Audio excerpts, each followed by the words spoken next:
Hi guys and welcome to another edition of the General Jerry channel. Ladies and gentlemen, today we are going to talk about WWE Raw. What did I think about it? Well, first of all, it was better than last week, but it was slightly boring in the middle. The problem is with WWE Raw, as a lot of you will probably know, is that Raw can maybe start off strong, it can end strong, but the middle, it's kind of like... it basically means fuck all. You know, you watch the middle of it, it's not really amounting to anything. Now, they did have the tag team championships on the line, but, you know, that obviously then led to Chris Jericho versus AJ Styles. One of the positive things, though, from WWE Raw is Shane McMahon, the main man himself. Shane McMahon actually did pretty well as Vince for the opening of Raw. They actually built to the story. But the problem that a lot of people are facing is... can Shane go? Obviously, we know he's a very entertaining wrestler in terms of WWE. He's a very entertaining wrestler, you know, he's a high flyer, shit like that. But the problem is, though, is that it's kind of like, it's a bit of a mismatch, isn't it? I mean, here's the thing. I'm gonna tell you what nobody else is gonna tell you, and I'm just gonna state the obvious, alright? Let's face the facts, let's call it like it is, ladies and gentlemen. When Shane McMahon came to the ring 2 weeks on Raw, we all went nuts. Now, let's be honest with you, if you honestly were applauding when Vince McMahon announced that Shane McMahon versus The Undertaker in Hell in a Cell at WrestleMania would be happening, you would be lying to yourself if you thought, what? But the problem is, though, is that a lot of people talking about this thing right now is that they're like, oh, people seem to like it, okay, alright, I support it, you know, it's really great, and shit like that. I've noticed that with a few people, they're kind of afraid to kind of say anything negative about this, and the reason being is because Raw has been so bad, people are just kind of worried, they're like, it's great, it's really, really great, you know? And that's a major problem with the wrestling fans now. Because their expectations have been lowered, Shane McMahon versus The Undertaker feels like fucking The Rock versus Stone Cold Steve Austin again. You know, that's because the wrestling fans have essentially lowered their expectations to a point where it's just like, yeah, it's great, yeah. And the problem is not only that, it's conflicting. Number one, you don't want The Undertaker to lose again at WrestleMania. And the other point is that it's like, yeah, but we want Shane to take over on Raw. There's a lot of possibilities they could do about it. But do they really need The Undertaker in this? This is the big problem I have with this. Is that if they had The Undertaker against anyone else, it would have been great. It would have been perfect, alright? Maybe, just maybe, if The Undertaker, if Sting wasn't injured, we probably would have seen that right now. But the problem is Sting got himself injured because WWE were morons. They thought it was a good idea to have Seth Rollins versus Sting, which is fucking stupid. But anyway, it's almost like WWE were looking at Undertaker's match and they were saying, what do we do with this? Fuck it. Shane. Oh, you're gonna come back. Alright, Undertaker. There you go, Shane. That's what it feels like.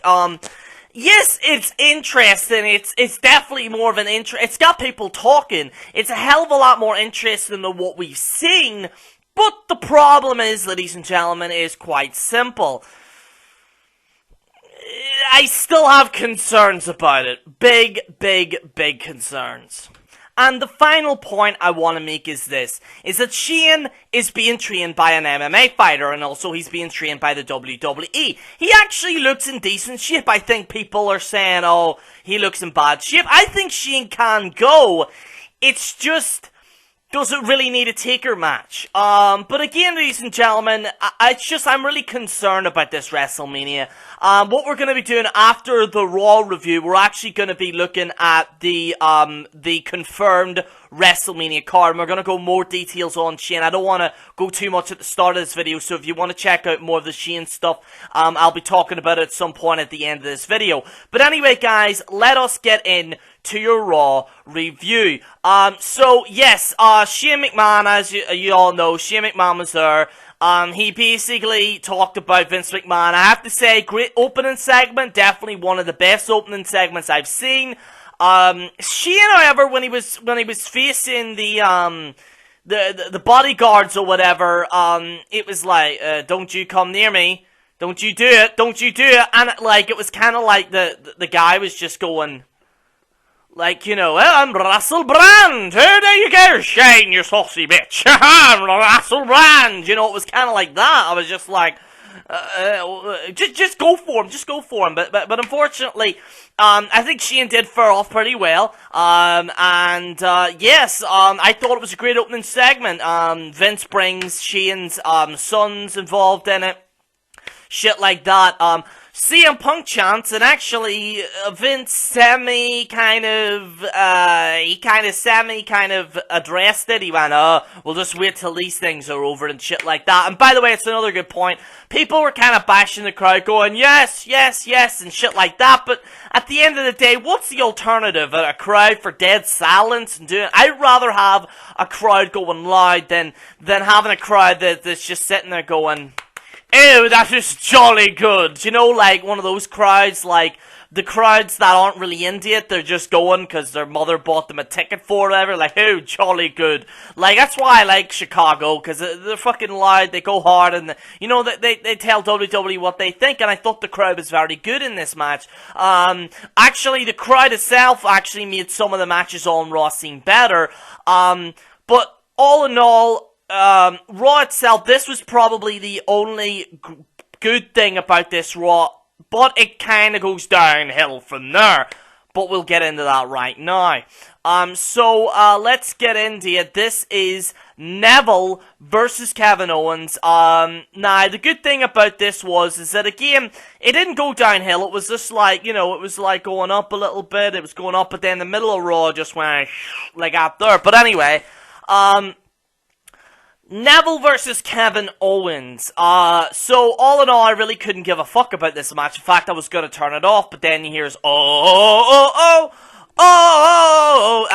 Zayn returns, which is great to see him back. Obviously, it gives Kevin Owens and a lot of the mid-carders something to work with. Hopefully Shane doesn't fall, Sami Zayn, should I say. Hopefully Sami Zayn doesn't, kind of fall back, you know, after he does this feud with Kevin Owens and some shit like that. But I hope to God that they do something with him properly. It does look like it's going to be him and Kevin Owens or whatever it may be. More than likely it's going to be Sami Zayn. Well, this is my prediction. I think it's Sami Zayn, Kevin Owens, Neville, Miz, Dolph Ziggler, and a few other people are going to be in a ladder match for the Intercontinental Championship. And I think a little bit late to announce this, but I think Sami Zayn's going to win the Intercontinental Championship at WrestleMania. I think he's got more of a shout than probably anyone else, because The Miz wins it. It's like, Dolph Ziggler, which he got in trouble for a tweet, by the way. I'll get into that once in the segment, but I think that's where they're going to go with this. But all in all, it was a good segment, and let's move on with the next one. And then, everything goes downhill. Brie Bella versus Summer Rae, absolutely horrible. Did not like it. Summer wins via pinfall. So yes, it wasn't the best in the world at all. And this is when it starts going downhill. So yes, we have Dean Ambrose ponders his WWE World Heavyweight Championship. It was okay. The segment, it was good. It's just Triple H to me when he's on the microphone. It's like, I don't know. He's like, oh, let me tell you something, and let me tell you this, and this is Triple H, and let me tell you this. Like, he seems to think that it's great and shit like that, but it's like, I I don't know about that. And also, this is completely pointless because we know Dean's not gonna win.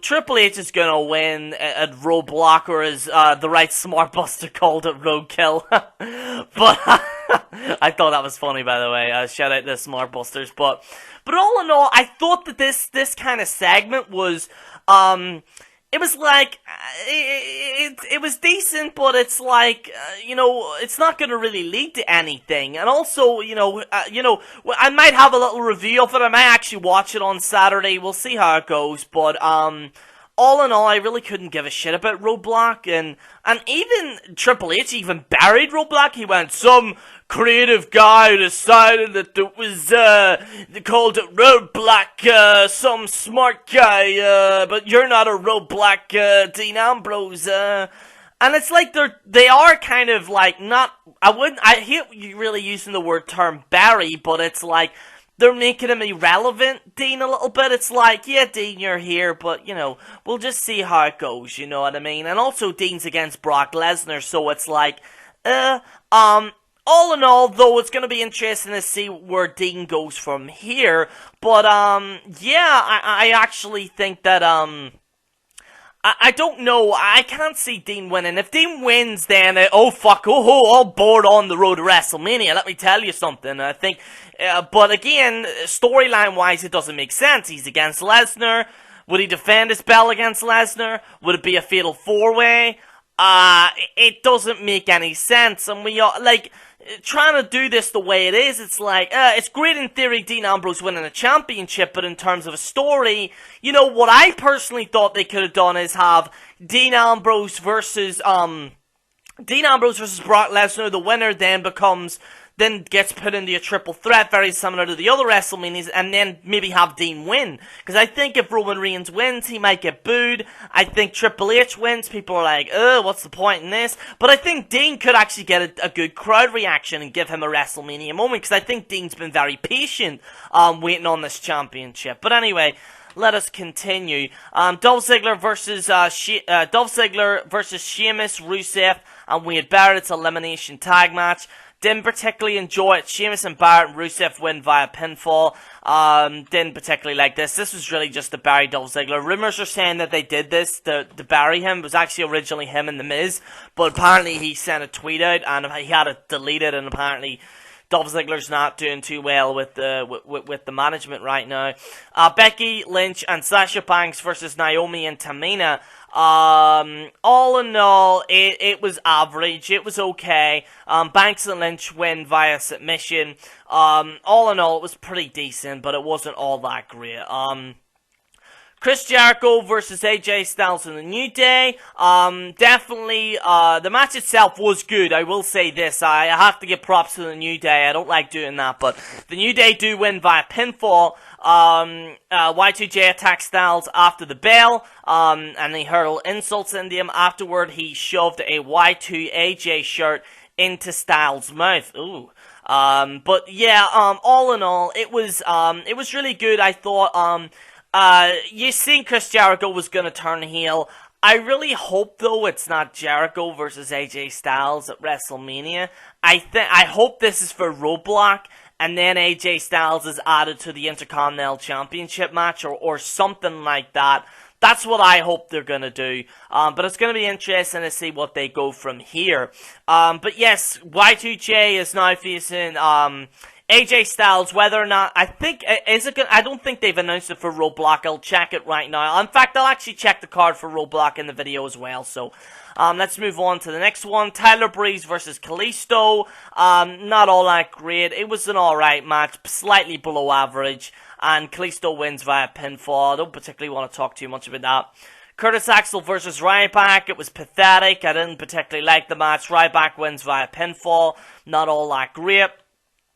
The main event, Triple H stepped in the ring. Obviously, they attacked Dean Ambrose. Ambrose wins via disqualification, but Triple H then comes to the ring, where he and Wyatt stared each other down. The Eater Worlds stroked at the title. Then Bray Wyatt exited. Then Triple H went to go to grab the announcer's table to rip off all the television stuff. He went in and then he hit him with the dirty deeds, or the dirty deeds there, John. The babyface DDT'd the champ, and Ambrose stays over him. He grabs the championship high.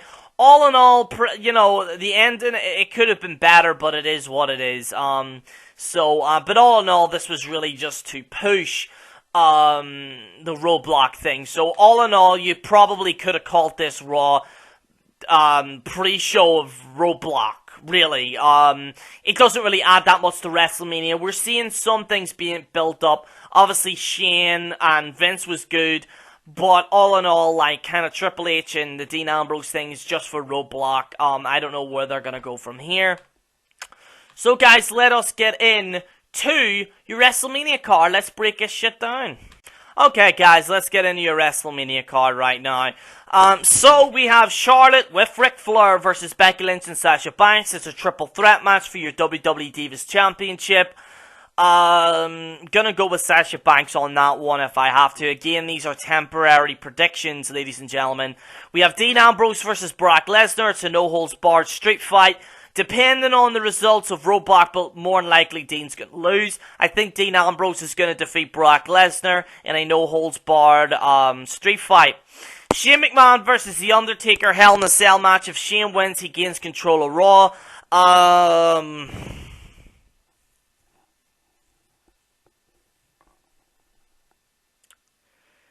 Again, the only way to predict this is to see where Shane's stance is right now. At this point forward, I'm going to go with Shane McMahon. I think, because I just want him to take over Raw, honestly. Triple H versus Roman Reigns. I think Roman's going to win this in a singles match for your WWE World Heavyweight Championship. Again, ladies and gentlemen, more matches need to be announced, but it is what it is. So let's go down to Roadblock right now. So let's get into the card for Roadblock. Only 3 matches have been announced for this pay-per-view. It is exclusive to the WWE Network. And Triple H versus Dean Ambrose is a singles match for your World Heavyweight Championship. I'm going to go with Triple H. And the Revival, Scott Davidson versus Dash Wilder versus Enzo Amore versus Colin Cassidy. It's a tag team match for your NXT Tag Team Championships. Gonna go with Enzo Amore and Colin Cassidy just for that. Brock Lesnar versus Bray Wyatt. I think Brock Lesnar's gonna win this one. And we're gonna see where they're gonna go from here. Gonna be interesting to see what they do. By the way, a possibility they could actually change the card at WrestleMania. They could have Brock Lesnar versus Bray Wyatt. Maybe, I don't know. I don't even think WWE knows at this point, but I'm going to go with Brock Lesnar as this card is presented to me right now. After Roadblock, it's not WrestleMania. It is, in fact, NXT TakeOver in Dallas. It is again a WWE Network exclusive, and that will take place on April the 1st, 2016. Matches have already been announced. Austin Aries versus Baron Corbin. The Revival versus American Alpha. Apollo Crews versus Atlantis Sampson. Nakamura versus Sami Zayn. Bayley versus I don't know, that one hasn't been announced. Finn Balor versus Samoa Joe. So, there's a total of about 5 or 6 matches already announced for the pay-per-view. A lot of matches, in fact. Actually, a big match. I might actually cover that pay-per-view as well. But anyway, guys, hope you enjoyed the video. General Jerry on the General Jerry channel. Signing out.